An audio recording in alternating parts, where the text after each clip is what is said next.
Felipe Montes.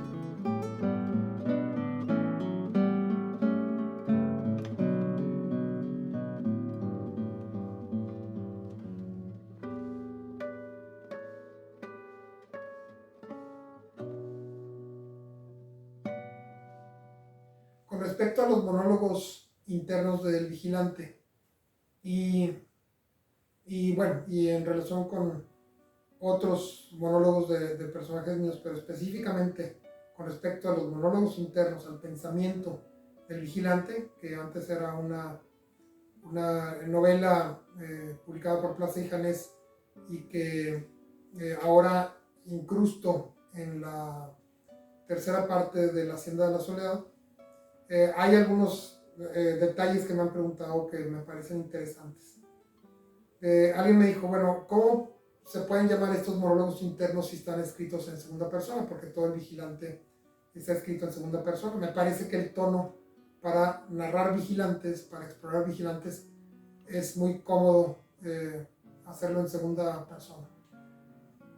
Sí, está en segunda persona y no por eso deja de ser monólogo interno, no por eso dejan de ser monólogos internos los que aparecen a lo largo de sus cuatro grandes partes, de sus cuatro grandes movimientos, porque no importa en qué persona esté escrito algo, puede ser incluso en tercera, o en primera del plural, segunda del plural, tercera del plural, o incluso en esas personas ambiguas como el usted o el uno cuando nos referimos a nosotros mismos, o el tú cuando nos referimos a nosotros mismos también, que son algunos tipos de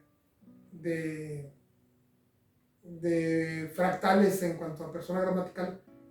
Y lo importante no es entonces, o la variable relevante para que algo podamos considerarlo un monólogo interno, no es la persona gramatical en que está escrita, porque también puede estar en primera persona y no ser un monólogo interno, o incluso no ser un monólogo, aunque bueno, creo que siempre lo es. Que puede no ser interno, puede ser platicado con alguien más y bueno, siempre estará platicado además con quienes reciban la obra.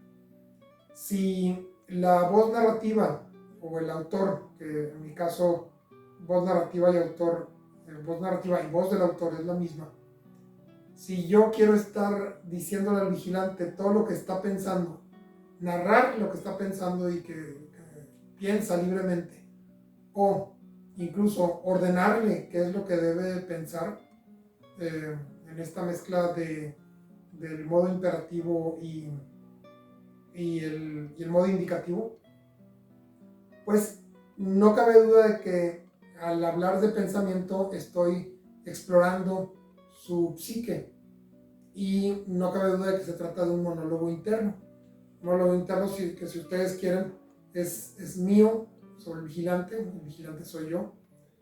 O si ustedes quieren, el vigilante es una entidad aparte de mí que quizá no creé yo, sino a la que simplemente le abrí la puerta y una vez que la puerta quedó abierta nos narra sus pensamientos y me prefiere a mí para que yo los convierta en largos discursos, en este caso en segunda persona. El vigilante, dada su soledad, dado sus patrullajes en la cuatrimoto, dado que tiene muy poco contacto con otras personas, si acaso un saludo o un contacto visual con alguien que pasa en su automóvil cerca de la caseta, lo lleva, esa situación, esa coordinación entre su alma y su cuerpo, lo lleva a profundizar, a establecer largos pensamientos, largos discursos internos, largas ensoñaciones que lo llevan a pensar por aquellas personas a las que ve. Es decir, él hace lo mismo que yo, solo que él lo hace con los habitantes del barrio de Los Nogales. Y en esos enormes espacios vacíos que él padece, porque espacios comunicacionales vacíos, me refiero, no de pensamiento, él es capaz de crear aquello que quiere pensar de aquello que ve. Es decir, mi obra literaria la hacemos no solo yo, sino también mis personajes. Y estos personajes, que yo digo mis personajes, pues tampoco son míos, son más bien compañeros de viaje, compañeros de trabajo. Y aunque todos ellos viven en mi mente y gracias al lenguaje viven en las mentes de otras personas ahora y ahí siguen creando, para mí es más limpio y más bonito considerar que estos personajes están en un diálogo completo como el que podía haber entre todas las células de un mismo cuerpo.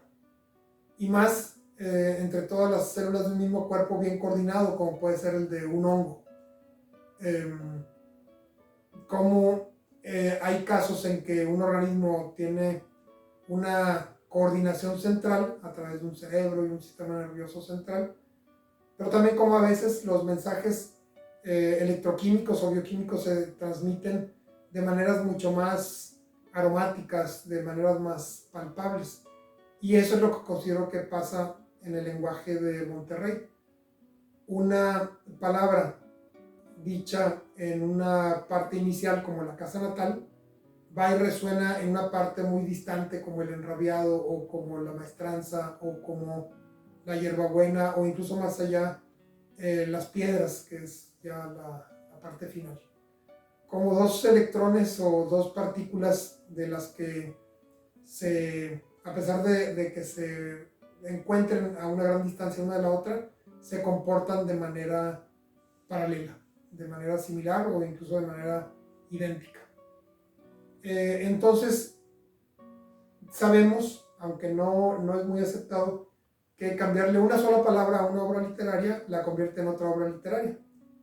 Pero creo que para fines prácticos, económicos, financieros, editoriales, de mercado, de librerías, pues no sería muy justo o muy atractivo porque ya sabemos, cualquier persona podría alterarle una palabra al Quijote y tener ya una obra propia. Además, como el Quijote está libre de derechos, pues ahora sería una obra que podría firmar esa persona que le cambió una palabra. Entonces, no vamos por ahí.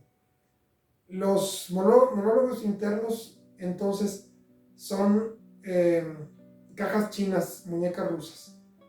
Mi obra completa, Monterrey, es un monólogo interno mío, incluso autobiográfico y otra serie de epítetos que algún día platicaremos. Y dentro de él hay una serie de glóbulos con sus propias membranas permeables, semipermeables, que son a su vez monólogos internos de otros seres que están dentro del primero, y dentro de esos otros más, y así sucesivamente hasta llegar a las partículas elementales de una obra literaria. Y bien, platicaremos después más de eso. Les agradezco que estén aquí. Gerardo, muchas gracias. Hasta luego.